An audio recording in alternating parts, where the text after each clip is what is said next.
Only a couple months now.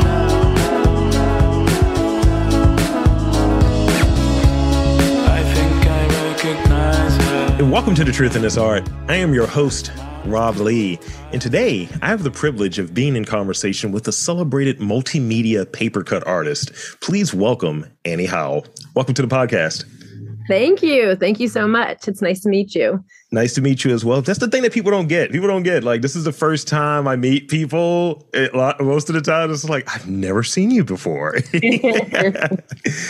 So I want to start off, before I start peppering you with questions, with one, thank you for making the time. And two, I want to start off with, for someone who knows nothing, absolutely nothing about paper cuts, could you describe your work, that process? And we'll start off there. There's another part to that, but we'll start off with that part. Sure.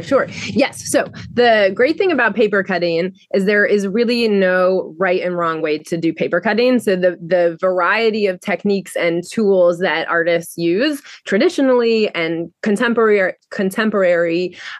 really vary. So I define my paper cutting as I like to sort of, I don't know if in school you ever did the thing where you folded the paper and made a snowflake and cut it out or something, and then unfolded it, or made a Valentine and, cut it and unfolded it and got a different kind of design. So I basically do that. I use an X-Acto knife and I use paper, and I hand draw all of my designs. So I'll hand draw them and then I cut them out using an X-Acto knife.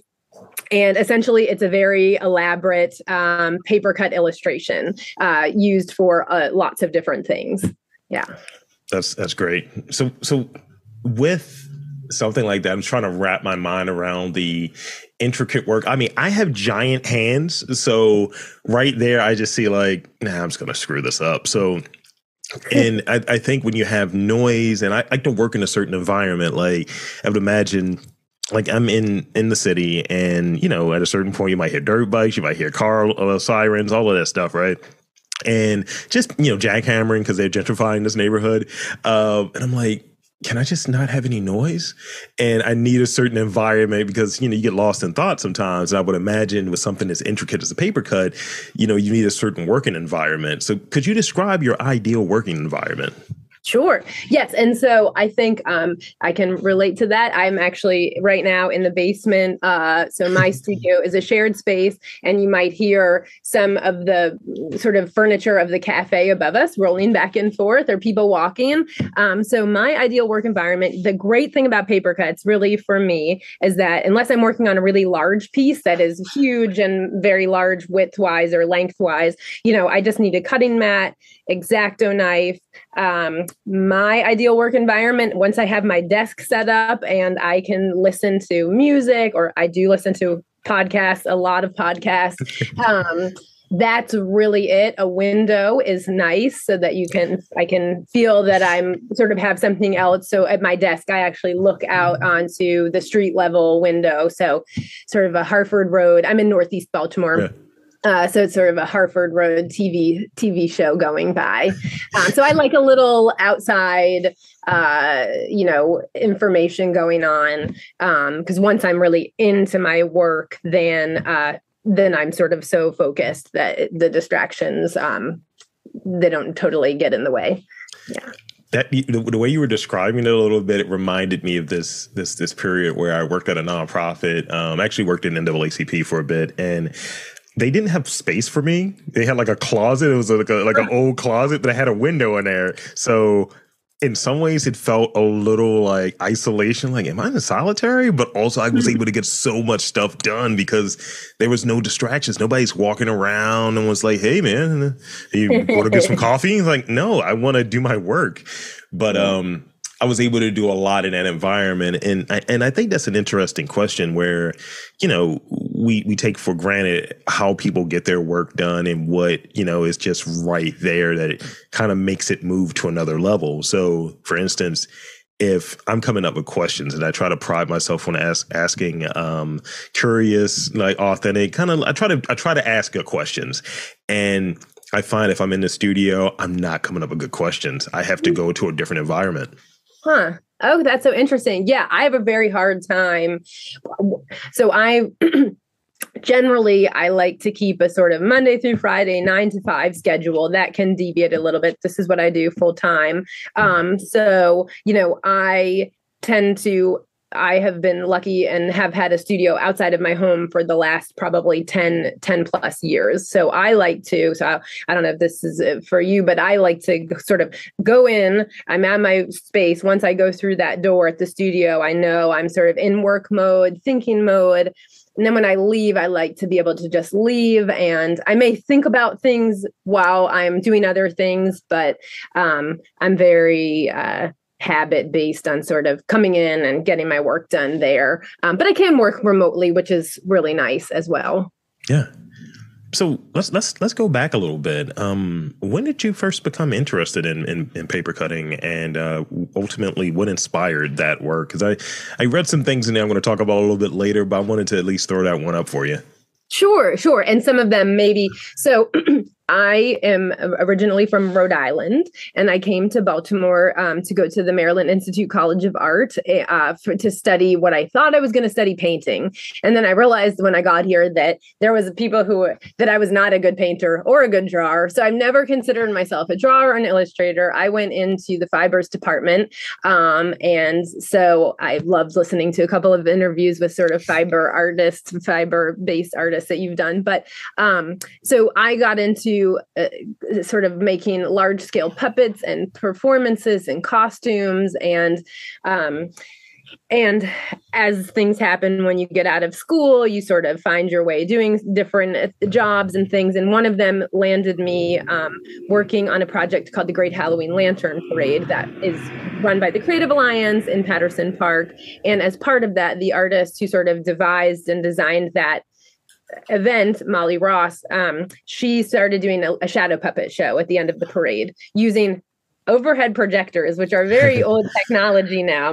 But the cool thing about overhead projectors is as big as you want the image to get, you just pull it away from the screen. Oh. So if you want to make a 20-foot wide projection, you just put that projector 20 feet away from the screen. So we started making these sort of large scale shadow puppet shows to sort of finish the parade off. And this is many years ago. Anyway, I never considered myself a drawer, but we started using X-Acto knives to cut out the shadow puppets.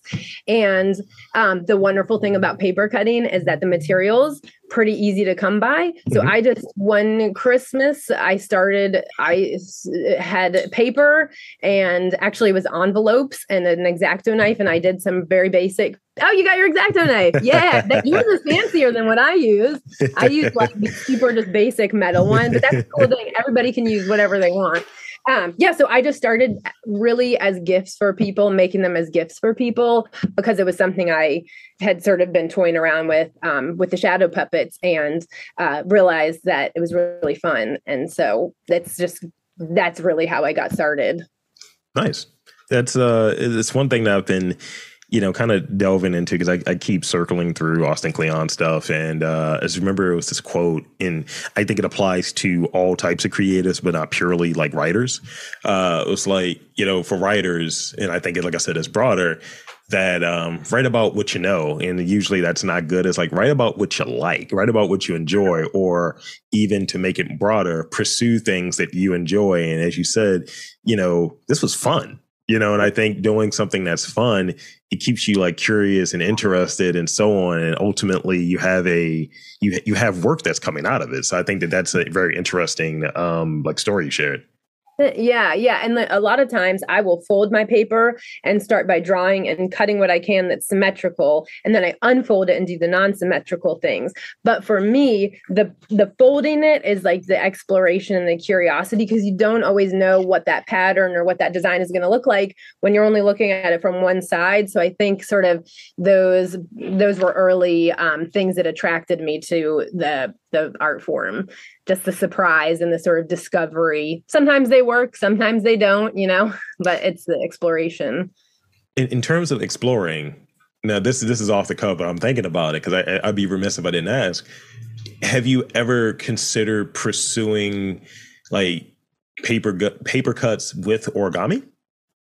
No, I have tried to do that, paper folding, and it is really neat, but I have not. I mean, I've done some where you can sort of not origami, but traditionally a lot of paper cuts were done by making super detailed folds, and then the way you cut it is just magic, and then you unfold it, and it's a whole scene that you didn't even know you were making. So I've done a little bit of that, but that is really not my. There's people who are really good at that. No, that's legit. Because I mean, even what paper cut artists do right there, that's all just a different thing for me. It's like, I'm going to admire. I'm not going to touch, because everything that I touch, just goes away. Everything I touch just is destroyed. It's like papyrus. It's fine. So paper cutting is like your signature style. So a lot of people would know about you and from your work. How often in these days are you like deviating from that form? So barely, so really never. I sort of like to say that, I never considered myself an illustrator, a drawer. I still sometimes, sorry, my studio mate is closing the door. It's very loud. I never consider myself an illustrator or a drawer, but through paper cutting, like, I've found my style and sort of the drawing and the cutting combination. So while everything starts as a hand-drawn, hand-cut paper cut, and I don't do painting and I don't do watercolor, what I've expanded now is taking that original paper cut that's just a paper cut, experimenting with digitizing it, scanning it, vectorizing it, and then the sky is the limit in terms of what it can become after that. It could become a print, it could become a 3D mural, it could become like jewelry. Like, there's so many different things. So I feel that I'm sort of expanding my medium that way, but the original is always a paper cut. Thank you for sharing that. So as we go into it, and you've listened to the podcast, so you know how it goes when it comes to, diving more into who the person is. That's what the purpose of the rapid fire questions are. But could you tell me about a life experience that has helped shape your creative sensibility? Yeah. So, I came from a family that benefited from generational security because of systems that were put in place to benefit white people. My family had stable income. My mom went to college. We had property. So I like to say that because that allowed me to have some stability when I got to college to explore some interesting creative things. Mm-hmm. I was able to take unpaid internships working at interesting sort of like creative places because I didn't have to have a job. I could take an unpaid internship. So I did weird internships at a textile conservator, and I worked with a puppetry company. And so that helped me sort of be able to explore interesting creative mediums. I got to work with a puppet studio in Rhode Island that we toured around to different countries. So all of that sort of, I feel like, helped build my sort of way that I observe the world. And then being able to come out of college with not a lot of student debt, another thing that's huge, allowed me to take lower paying job. So I could do a weird creative job. Who gets a job as a shadow puppeteer? And so I say that not to, just because I think it's an important fact about how my creative process got developed. Yeah. And so, those influenced me being able to do sort of like interesting, weird jobs. And I feel like all of those experiences sort of working in a small nonprofit arts organization really helped me not only on the creative side, but also on the sort of all the other things that we do as artists and makers and small business owners, the sort of business day to day, getting that, I do everything. I ship all of my orders. I update my website. There's several things I have other people do. I have a great photographer who photographs my work. I have a bookkeeper and an accountant, but that is about it. And then everything else is sort of, maybe I'll work with a different artist for a contract, actually Tiffany Reedy, who was on your podcast earlier, we collaborated on stuff. So I'll work with other designers and stuff, but for the most part, I'm doing it all. And so I think having those experiences early on and having some of those benefits really helped me. And I think it's important because a lot of times it's like small business owners, we're like pulling ourselves up from our bootstraps. And sometimes we are, Yeah. but sometimes we have, like in my case, I had some help getting to a certain point based on my family history that helped me. And so now I like work super duper hard and I've like built this up, but I like to kind of also say that I think that's an important part of my story as an artist, because I think sometimes the myth of the maker who just came into this event. Anyway, I could go on and on, but yeah, so I think that was an important having those creative opportunities to pursue creative interests and outlets early on was very like informative to what I do now. Yeah, thank you for sharing that and being transparent in that way, because I think a lot of times, people don't understand the story that's the layer beneath or the, what's baked into it. And, like whenever the opportunity presents itself that I can kind of help because I have a day job that has a salary attached with it. And I'm more so taking from myself and the socialization of things to be able to balance both things that are almost like full-time, like responsibilities. But I'm choosing that and, choosing to work these hours and do that. And that's taking for me. But I think, people have to understand like what that experience is. And I think it was something I saw the other day about obsession and, their, talent or what have you. Obsession beats talent all the time. Right. And I have an obsession for doing this. This is what gives me that energy to say, I'm going to do like 3 podcasts a day after a full work day and after other meetings and other responsibilities. It's like, I did eat today, but, I didn't go to the gym. That's the only thing I'm feeling a little bit like a lazy POS about, but you know how it goes. But yeah, I think, whatever your thing is, whatever your creative pursuit is, you're doing it. You're just going after it. And that's kind of like what I'm doing. But I think for people who are listening to kind of dispel it, because a lot of times like, oh yeah, what's the backstory though, and being able to share that. Not everyone does that. So thank you for doing that. Yeah. And a lot of times people are like, oh, how do you stay motivated? Well, I stay motivated. Like, I totally agree. If I didn't have being able to paper cut has gotten me through some really challenging times, to just be able to do, and maybe you feel this way, just dive into into that creative pursuit where you're just like focusing on that. And I really don't know what I would do if I wasn't paper cutting. Actually, I do know. My backup job is that I would totally work at Costco because I love Costco, or I would be. Those are my anyway. But yeah, I just think that being able to paper cutting is really. I just don't know what I would do if I didn't paper cut. I mean, if I wasn't podcasting, I would probably be some sort of sensitive bouncer. I mean, it's ridiculous. But yeah, so when you look back at, let's say, early paper cuts to, like now, like I read that. So you've been in business, like business for like 12 years, right? Mm-hmm. So when you look back at some of the earlier work and some of the work that you're doing now, working with businesses, working with all types of like collaborative opportunities, like how have you seen like that evolution there, and where do you want to see you moving in the future?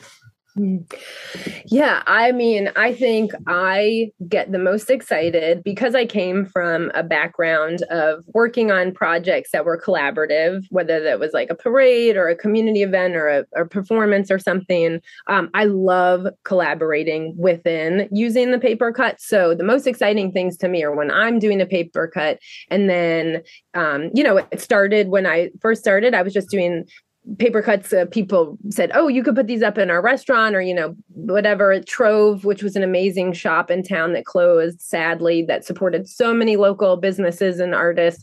They were the first ones to help me sort of figure out, how do you price this stuff? How do you put this up on the wall? So from there to then sort of the first time I did a book cover illustration, the art director emailed me. And I had no idea how you even do an illustration book for a book cover. So I had to sort of be really open and upfront. I don't really know how I do a presentation sketch, but so it just always, so to me, it's always like learning I may not know how to do the thing, but I know how to figure out how to do it, or I know how to find some other people who know how to do it. So for me, those are the most exciting things, where it's really pushing me to either collaborate. I get to work with talented designers who can see the paper cut and then imagine it 4 more steps down the road, adding color, taking pieces out. I worked with a great mural artist, Andy Dahl, this winter, where he is a really talented painter, really beautiful colors and realistic painting style. So we did this collaboration where I did paper cuts, and then we made them. We sort of designed the design, and we got it cut out of huge pieces of plywood, and then we collaboratively painted it. And it was installed at a school at Marie G. Faring Elementary School in Brooklyn in South Baltimore. So those things are the exciting things to me that sort of challenge me to think outside the box of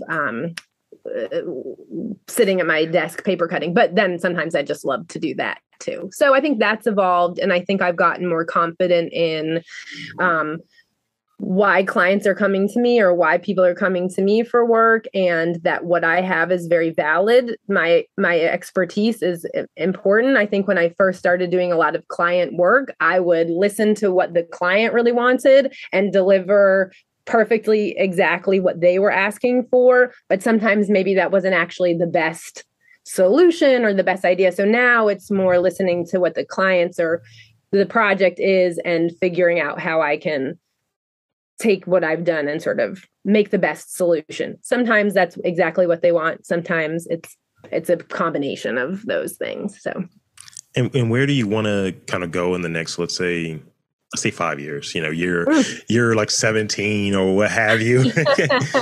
Good question. I always change my mind. I'm always thinking of different things. I would love to do more public art projects. So where those are sort of taking the artwork and then it's being created into a 3D sort of environment, or more large scale mural projects. I would love to do a wallpaper collection or textiles, things like that would be really, really cool and interesting to pursue. So I don't know. I have a good answer for that. No, I think that was a good answer. And which kind of creates a new question for me then. I want to dive back into the process before I go into my last question. So I want to talk about process in this way. So sometimes I think when we're working on something, we are, judging the work based on what parameters we're putting on ourselves. Like when someone chooses to paint, like I'm only going to do 3 colors, or I'm only going to paint with these shapes. How do you apply kind of having restrictions in place? Because we can do everything, right? But sometimes scaling it back and scaling it down is important to put out some of our best work. So how do you apply maybe that approach to your work? So no matter what I'm doing, whether it's if I'm doing just a original piece for myself or experimenting with ideas, I'll just start cutting or I'll sketch. But, generally I'm coming up with small, rough sketches. Then I'm refining those based on changes, things need to be made. And then generally what I do is I will cut my piece. And I always say when I'm teaching workshops and when I'm doing my own practice, you can't really add things back into the piece once you've cut them out. Yeah. I mean, you can, but you can always take things out. So a lot of times what I do is once I get the piece done first, then I say, oh, I don't think this is very good. And then I step away from it for a little while, get some distance, and then come back and look at it. And where my eyes might be confused or where things don't seem clear, then I am always not afraid to go back in and sort of cut things out. I love editing things. If it's not working or it's not making sense, cut out that little leaf or that little house or something like that, Yeah. So I think always taking a step back and editing is helps. I agree. And I mean, there's some cutting that happens with this podcast at times. I mean, not a lot, because I try to keep it as close to almost like POV, like overhearing, or almost like a art talk. But if someone comes to me, it's like, yo, I was speaking out of the side of my neck. Can you please take that out? And I'll also be remiss if I didn't mention this. The last Well, up until recently, the last place that I've traveled to actually has been bookended. So pre-pandemic and like during the pandemic, or have you, has been Rhode Island actually, Oh, Providence, both times. Yeah. that's well, okay, amazing. I lived in Providence in high school. That's cool. What were you going there for, if you don't Just, mind my asking? just to visit for culture, stayed at the Graduate Hotel. Went to everyone. I forget the name of the coffee shop, but it was like a chain that was in the part of Providence I was in, and just enjoyed the culture, enjoyed the food. Went to some museums. That's so That's neat. literally what I Wow. do whenever I travel. That's my itinerary. That's so great. Well, and I don't know if you flew or whatever, but there's a nice short trip on Southwest Airlines to fly to Rhode Island. So, I love the train. I love taking a train. oh yeah, yes. My boyfriend lives in DC, so we take the MARC train back and forth a lot, and we both are big cyclists. So you can take your bike on the train, which is so nice. So Nice. love the train also. So this is the last real question I have before I get to these rapid fire ones. And let's see. So it's kind of two parts. Are there any artists that you're particularly fond of, and what is it about their work that you admire? Oh, I actually did. It's so hard. There's so many artists that I'm fond of. As a papercut artist, I actually tend to be attracted to papercut artists that are in like a really different style than me. So, because I just find that to be interesting. So I do have some papercut artists that I love. Rosa Leff is one of them, she's been on this podcast, and I just love her intricate cityscapes. And then another papercut artist that I love is a woman named Janelle Washington.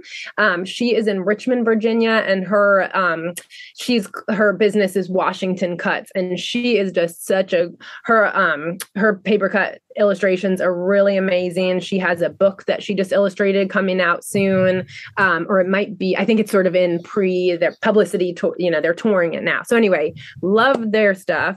I tend to try not to look at too many papercut artists just because I don't want to accidentally get influenced. But some other artists that I love there's another artist in DC named Hadia Williams. She has she does amazing textiles and ceramics, and she has her sort of studio is called Black Pepper Paper Co. But Hadia Williams, I love. And then one of my favorite Baltimore duo is Jesse and Katie. They're the mural artists. You see their bright, colorful murals sort of all over, and they have really expanded out to just painting murals, hyper geometric, colorful murals all over the country. So they're super inspiring. So those are just a few, but I could keep going forever. Well, thank you. And then hopefully, with, more folks being aware of you and your work, you put them on to a few more artists that they should be checking. So that's really cool. Yeah. Well, now it's time for some rapid fire questions. Okay. Now, remember, the key here is not to overthink them. Sometimes they're a little left. And sometimes they're like, oh, that's easy. I remember having D. Watkins on. He was like, I thought these were supposed to be hard. These were just easy, bro. I was like, all right, man, don't disrespect the questions now. All right. I'm going to save this one I just put in for later because I think it's funny. What's something that without fail makes you laugh? I have to say, this is so stupid, but videos of corgis on Instagram. Yeah, that's legit. I successfully, where it suggests videos to you, it's just all corgi videos with weird voices over them now. That sometimes just makes me laugh. That's funny. Now you were talking about earlier that there are a few papercut artists that you follow, but you don't try to go too in depth in it. So I want to get this feedback. What is something that a papercut artist would say? Well, I think that we could, we're a multitude, so I don't want to speak for all papercut artists, but I feel like if you got a group of papercut artists together, they can and will have very in-depth conversations about blades and which blades they use and how sharp they are, and what kind of blade do you like? And so if you really want to be bored for very in-depth conversations about the benefits of XL blades versus X-Acto blades versus scalpels, that's your group. I mean, you kind of did it when I pulled up my exact note. I was like, oh, yeah. I had that. Like, wait, let me see that one. Hold on. I don't know. What model is that? Yeah. We do that with microphones, so I can't even lie about it. So what are you reading right now? You're a reader? What are you reading right now? So I am a listener. I do read, but I do listen to a ton of audiobooks and podcasts when I'm working, and music too. So I am reading currently a book called, hold on, I don't totally remember the name. I'm going to get it correct. Hold on one second. It's really good. It's called The Old Woman with the Knife. And it is a Korean novel that it was translated into English, and it is about an older assassin and how she's coming to terms with aging in the job. And her name is Hornclaw, and she has a dog named Deadweight, and it's great. For a second, I thought you were talking about like, you know, kind of like your future life or what have you. I was like, what do you say? Like, like you're living the prequel right now? I didn't even make that connection. That's amazing. Yes. What? I got two more for you. That's hilarious. Okay. If you had to do it all over again, what is one thing that you would change? Do what all over again? Life or like paper cutting or what? However you want to frame it. That's open-ended. I think I wouldn't be afraid to ask for to have my prices higher. That's one thing that I always think artists can tend to struggle with, is asking for the value of their asking for feeling comfortable with charging the real price for work. I'm sure it's the same, you know, just so yeah, I think that would be something. Can always boost that up. That's legit. Yeah. Lastly, this one I was just put in, I thought it was kind of funny. So think of, when I say this, think of something that's really, really, really intricate, something that took a lot of time, a paper cut that took a lot of time. How many times did you cut yourself? What's the most times that you've cut yourself on a given project? So I will say, I've gotten pretty good at not cutting myself. I tend to, the bummer about paper cutting is, well, I use white paper mostly, and the X-Acto knives, the blades that you use are very sharp. So generally what happens is you don't realize you've cut yourself, and then you get the blood on the paper. So then you have to creatively sort of cut out the, cut the piece to make it look like there wasn't there. So I've gotten much better at not cutting myself. And I just have Band-Aids and tape and all sorts of things easily accessible in case I do. You can do a Dorian Gray thing about it. It's like, it's so much of me in this art, this paper cut, biologically speaking, it's like a child. It's like, all right, less. So that's everything. That's all of the questions that I had today. And I want to thank you for coming onto this podcast. And I want to invite and encourage you to tell the fine folks where to check you out, check out your work, social media, all of that good stuff. The floor is yours. Well, thank you so much. This is great. So my website is just AnnieHowePapercuts.com. And then my social media is just Annie Howe Papercuts on Instagram. And I would really encourage, I don't have any events coming up, but I do teach a lot of paper cutting workshops. And so the best way to sort of stay in touch with me is to sign up for my newsletter. I try to make it interesting. I do make it sort of a creative illustration. And I usually only send one out maybe once a month, if not maybe on average once a month. So I think that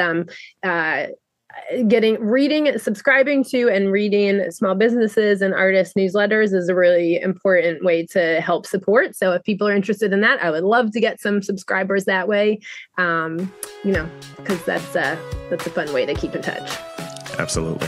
So there you have it, folks. I want to again thank Annie Howe for coming on to the podcast. And I'm Rob Lee, saying that there's art in and around Baltimore. You just got to look for it.